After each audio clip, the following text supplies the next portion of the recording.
Bismillahirrahmanirrahim. Assalamualaikum warahmatullahi wabarakatuh.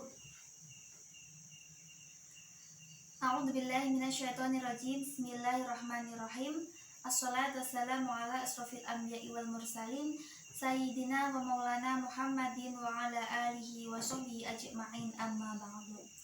Anak-anakku yang dirahmati Allah, puji syukur alhamdulillah kita semua masih diberikan kesempatan untuk bertolabul ilmi bersama dengan keadaan sehat walafiat. Selawat salam senantiasa kita curahkan kepada baginda panutan kita, suri tauladan kita, Nabi Muhammad SAW, yang mana telah membawa kita semua dari zaman jahiliyah menuju zaman yang terang benderang, yakni ad-dinul Islam. Sebelum pembelajaran kali ini kita mulai, terlebih dahulu kita berdoa bersama dengan harapan mudah-mudahan Allah memberikan keberkahan atas apa yang kita laksanakan hari ini, dan mudah-mudahan ilmu yang kita dapat membawa manfaat berkah dunia akhirat. Berdoa dimulai. Berdoa selesai. Mungkin ada yang tidak masuk hari ini. Oke, baik, alhamdulillah semuanya masuk. Pada kesempatan kali ini tema yang akan kita bahas yaitu mengenai pernikahan dalam Islam. Mungkin sudah tidak asing lagi ya apa pernikahan itu, dan sudah juga sering kita dengar pernikahan, dan mungkin kalian pun sudah pernah memikirkan apa pernikahan, kapan nanti kita akan menikah, dengan siapa nanti kita akan menikah, di mana nanti kita akan menikah. Jangan khawatir anak-anakku sekalian, Allah Subhanahu wa Ta'ala sudah berfirman di dalam Al-Quran yang berbunyi Bismillahirrahmanirrahim, wa min kulli syai'in khalaqna zawjaini la'allakum tadhakkarun, yang artinya dan segala sesuatu kami ciptakan berpasang-pasang supaya kamu mengingat kebesaran Allah. Quran surat Az-Zariyat ayat 49. Jadi menurut kalian semua gambaran mengenai pernikahan seperti apa? Bisa dijelaskan ya? Oke, terima kasih atas penjelasannya. Jadi pernikahan dalam Islam itu adalah akad yang kuat untuk mentaati perintah Allah dan menjalankannya adalah ibadah. Jadi pernikahan itu adalah akad yang kuat. Apa itu akad? Akad yaitu perjanjian. Akad yaitu ikatan. Jadi perjanjian yang kuat, ikatan yang kuat yang dilaksanakannya karena mentaati perintah Allah dan melaksanakannya adalah ibadah dengan tujuan membentuk keluarga yang sakinah, mawaddah, dan warahmah. Jadi apa itu pengertian sakinah, mawaddah, warahmah? Itu juga sudah sering sekali kita ucapkan ketika ada seseorang yang menikah. Kita memberi doa semoga menjadi keluarga yang sakinah, mawaddah, warahmah. Jangan sampai kita hanya bisa mengucapkan tanpa tahu apa arti sesungguhnya sakinah, mawaddah, warahmah. Jadi di sini arti keluarga yang sakinah itu adalah keluarga yang memiliki ketenangan, dan keluarga yang mawaddah itu keluarga yang penuh kasih sayang.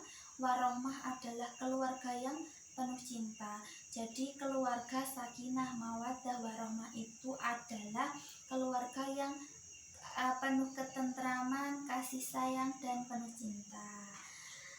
Selanjutnya adapun syarat dan rukun sah pernikahan di dalam Islam itu yang pertama adanya mempelai laki-laki dan mempelai perempuan. Jadi harus ada mempelai laki-laki dan harus ada mempelai perempuan, dan keduanya itu harus beragama Islam. Selanjutnya adanya wali dari mempelai perempuan. Jadi wali itu bisa oleh ayah, bisa oleh ayah kandung ya, bisa oleh kakek, bisa oleh saudara laki-laki, baik kakak ataupun adik. Dan jika memang sudah tidak ada, kita bisa menggunakan yang namanya wali hakim. Oke, selanjutnya adanya saksi dari kedua belah pihak, yang dimana syarat saksi yaitu yang pertama beragama Islam, yang kedua berakal, dan yang ketiga sudah balik. Jadi jika ada saksi yang Islam, berakal juga tapi belum balik, itu belum bisa dijadikan saksi ya. Jadi harus memenuhi syarat-syarat yang ada. Selanjutnya adanya mahar. Biasanya ketika ijab itu kan ada mahar ya.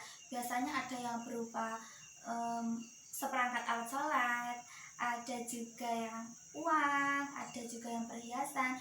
Jadi di sini pengertian mahar itu ialah harta mempelai laki-laki yang diberikan kepada mempelai perempuan di saat pernikahan. Itu mahar namanya. Dan yang terakhir adanya ijab qabul. Jadi ijab qabul itu adalah ucapan dari walinya pihak perempuan.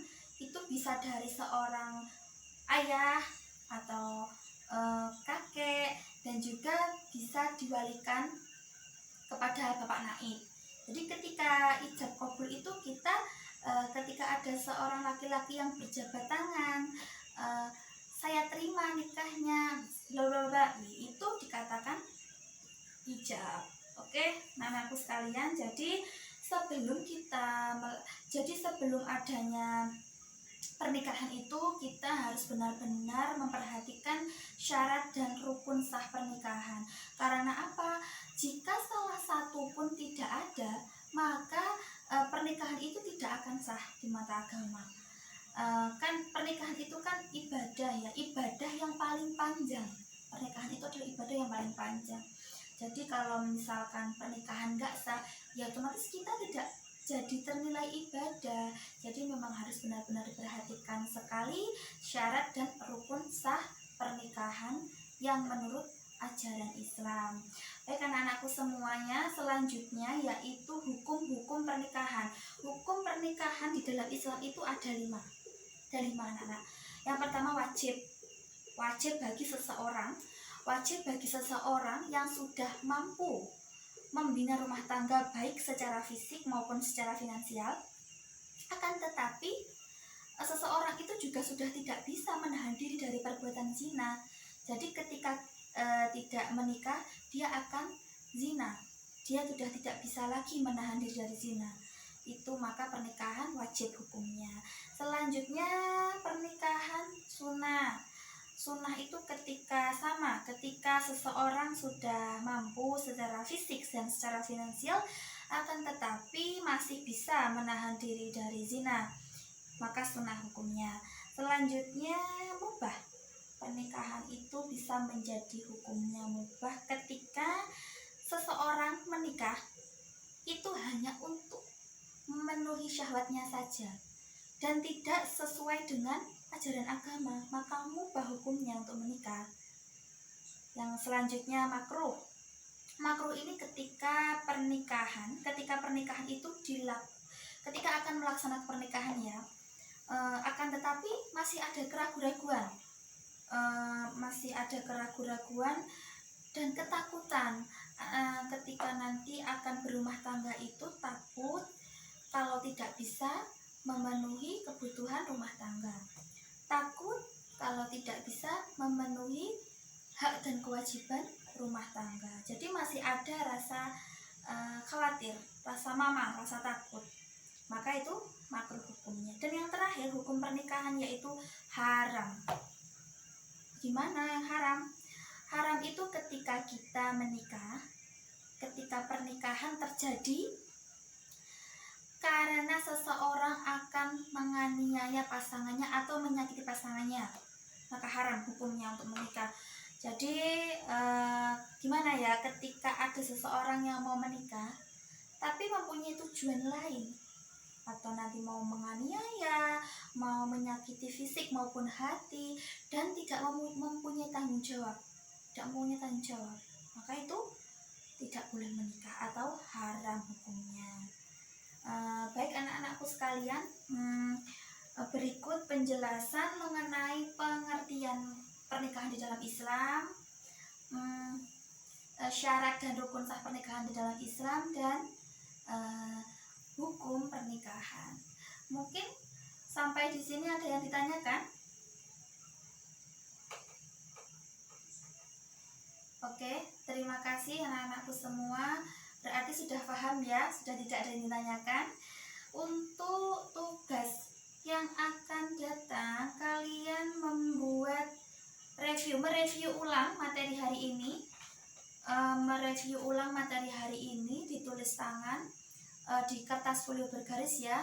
Nanti akan kita kumpulkan minggu depan dan akan saya persilahkan maju satu persatu untuk menyampaikan di depan kelas. Jadi dipersiapkan sebaik mungkin untuk materi yang akan datang. Itu sama materinya seperti hari ini, cuman dari kalian harus menyampaikan menurut bahasa kalian masing-masing. Oke, terima kasih. Kiranya waktu sudah habis ya ini. Alhamdulillah pembelajaran hari ini sudah berjalan dengan lancar dan selesai. Mudah-mudahan apa yang kita dapat, ilmu yang kita dapat berkah, manfaat, selalu istiqomah ya beribadah, selalu istiqomah beribadah, tetap semangat, jangan lupa bersyukur. Fastabiqul khairat. Assalamualaikum warahmatullahi wabarakatuh.